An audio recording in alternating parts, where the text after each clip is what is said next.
Hello friends, welcome back to my channel. I'm Sarah Sunstone, and today I will be sharing 10 more easy money-making tips for Coral Island. And I say more because I do have another video sharing some great tips that, guess what, actually still hold up, even after all the latest updates. So I'll link that video in the description, and definitely go watch it if you haven't already, so then you can have 15 money-making tips instead of 10. Before we get into the tips, I would like to extend a very special thanks to all my channel members whose support means that I can continue to create content for all of you. If you're interested in becoming a Gemstone member, supporting the channel, and unlocking fun perks like exclusive emotes, behind-the-scenes content, the Gaming After Coffee podcast, member streams, and more, visit the link in the description for more information, and know that I appreciate you all so much. Okay, let's talk money and get into the tips.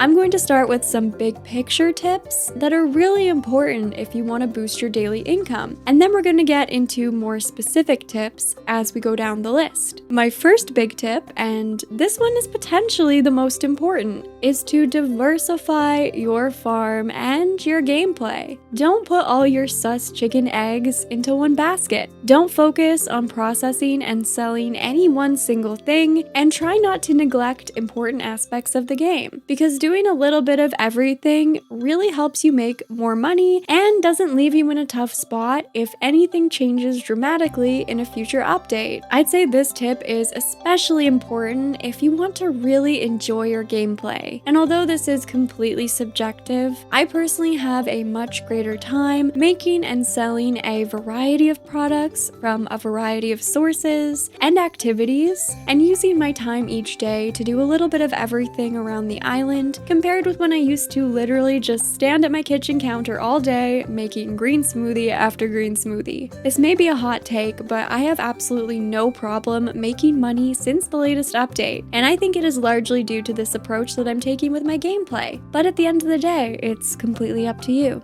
This is just my advice. My second tip is to focus on increasing your town rank if you're anywhere below a C ranking. I have an entire video dedicated to this topic, which will be linked below for a deeper dive. And now with the addition of the new altars being available at the Lake Temple earlier in your gameplay, it should actually be even easier to rank up sooner. When you rank up, you unlock new animals, new seeds, and upgrades, for example, all of which will help you earn more money without having to put in additional work. You will also begin to organically find higher quality forageables, insects, and fish, for example. So offer your findings to the goddess, complete all the coral activations when diving, donate every new item you find to the museum, and get that rank up. You won't regret it. My third tip is to craft and use fertilizer. To make money, we want to increase the quality of all of our produce as much as possible. So as I mentioned in my previous money-making tip video, you also want to work towards those lab upgrades, which will offer a permanent boost in quality for all your seeds, your animal feed, your fruit plants, and ultimately fruit trees. Max these up as much as you can, and then also layer these upgrades with fertilizer. By doing this, you will be getting some osmium quality crops, which when processed will yield a substantially higher sell price. For example, an osmium quality pineapple, when processed into juice, will sell for 815 coins compared with just 405 for base quality juice. Simply by increasing quality, you're doubling your profits. My fourth tip is to invest in sprinklers. And I say invest because currently you will need to purchase gold kelp at the lab to craft sprinkler 2s.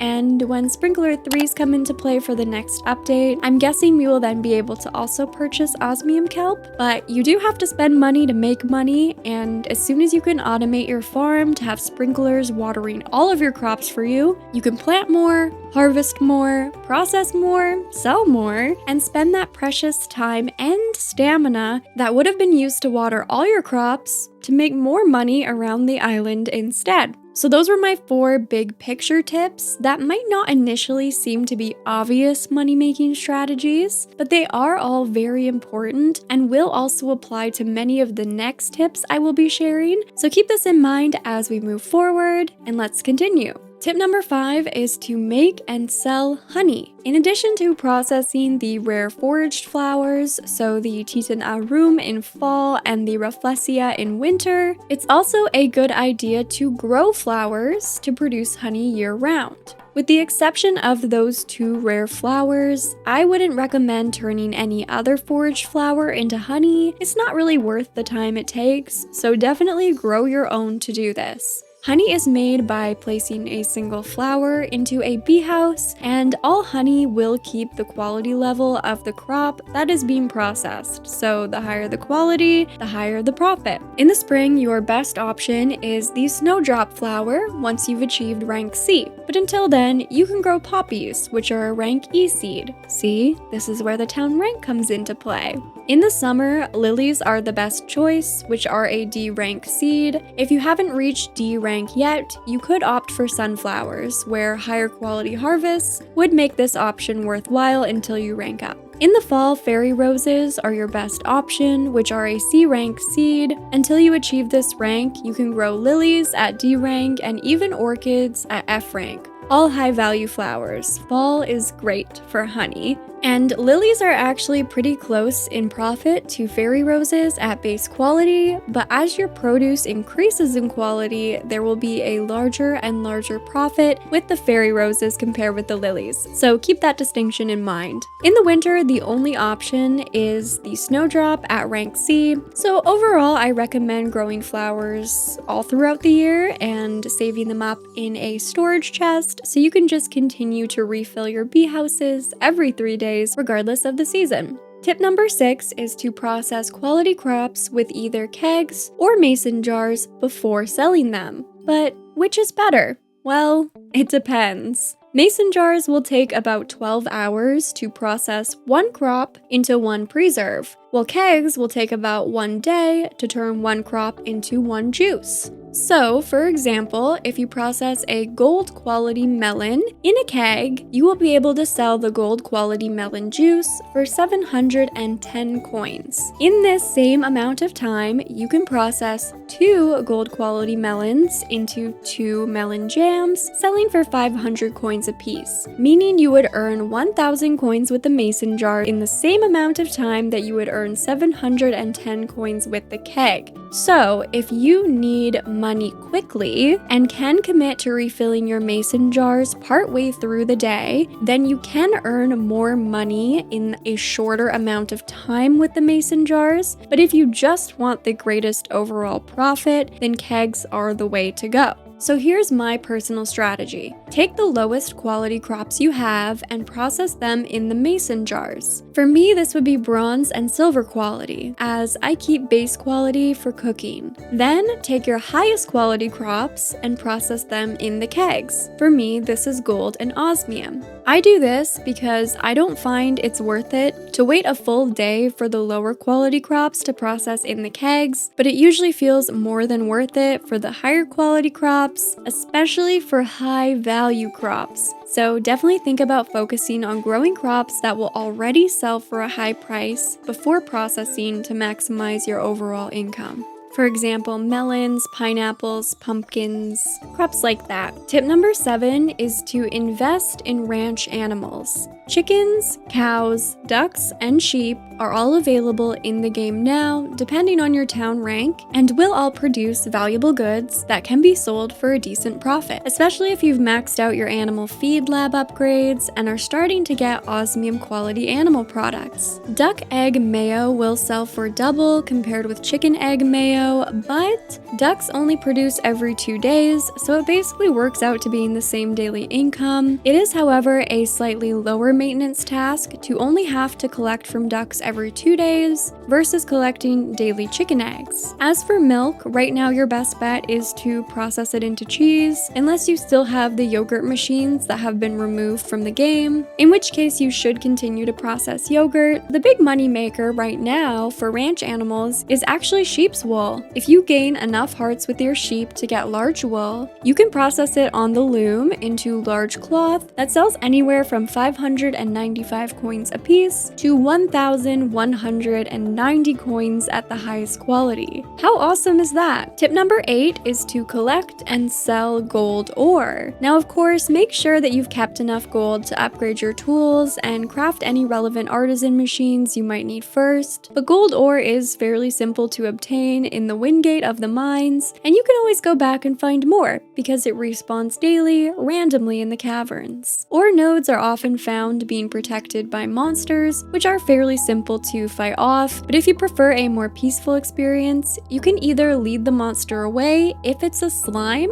carefully mine around the monster if it's a sleeping scully, or you can stick to mining levels 5, 15, and 25 where there are no monsters and always a chance at finding ore nodes and ore veins. You can sell each piece of ore for 100 coins. While recording footage for this video, I spent 8 minutes of real life time mining levels 5 through 20 in the Wingate, and I was able to collect 46 pieces of gold ore with my silver pickaxe and no double ore perk redeemed, making a total of 4,600 coins with plenty of time in the day to spare. I only engaged in combat once, on purpose for the sake of the video, but otherwise I was entirely peaceful. I actually found a lot of the ore on levels 5 and 15, and I didn't even replenish my stamina once, completing my time in the mines by 3 o'clock in-game. You can redeem the double ore perk on the skill tree to further increase the drop rate of ore, and you can even sell them straight to the blacksmiths if you'd like the money in your pocket on the same day. But don't bother processing the ore into bars first before selling. I tried this. The bars sell for 500 coins, so your time waiting for the bar to process isn't factored into the value at all, and you will have wasted some coal, so you might as well just skip that step and sell the ore on its own for the same amount of money. Tip number 9 is to catch and sell high value bugs. Be careful with this tip because you want to make sure that you're donating one of each bug to the museum first and offering required bugs on the catch altar at the lake to increase your town rank, which, remember,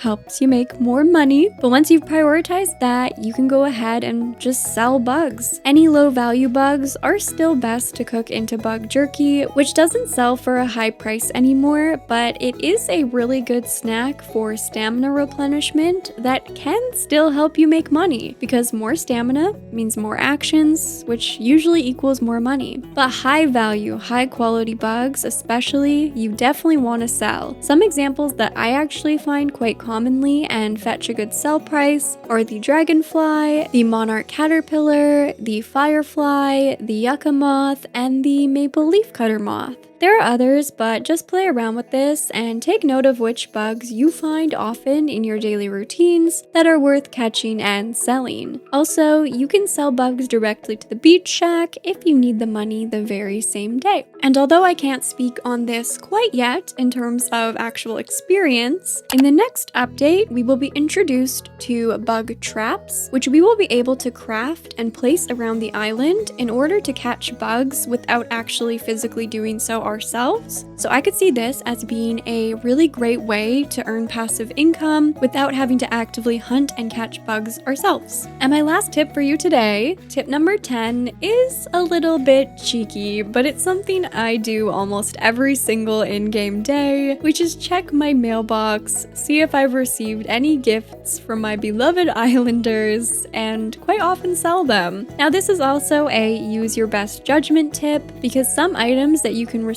in the mail are actually really difficult to get organically in the game, maybe even impossible, like certain foods we don't yet have access to or rare crystals that are really hard to find. So those kinds of things you probably want to keep. On the other end of the spectrum, some gifts definitely won't be worth selling, like Archie's rocks or Eva's bread, but when you hit the sweet spot right in between, a lot of the characters will send you food items worth a few hundred coins each, and I usually sell these right away for some extra pocket money every single day, especially since it's just about the only way to actually profit off of cooked items nowadays, since they're free. But again, use your best judgment, and if you're wondering why you aren't receiving gifts yet, you most likely need to increase your friendship level with the characters first. So there you have it, friends. Those are at least 10 tips for making easy money on Coral Island. But I really suggest you just focus on enjoying and playing the game,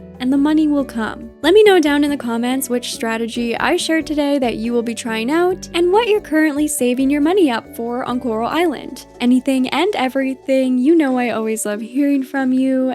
And with all that being said, thank you so much for watching. I love you all, and until next time, take care.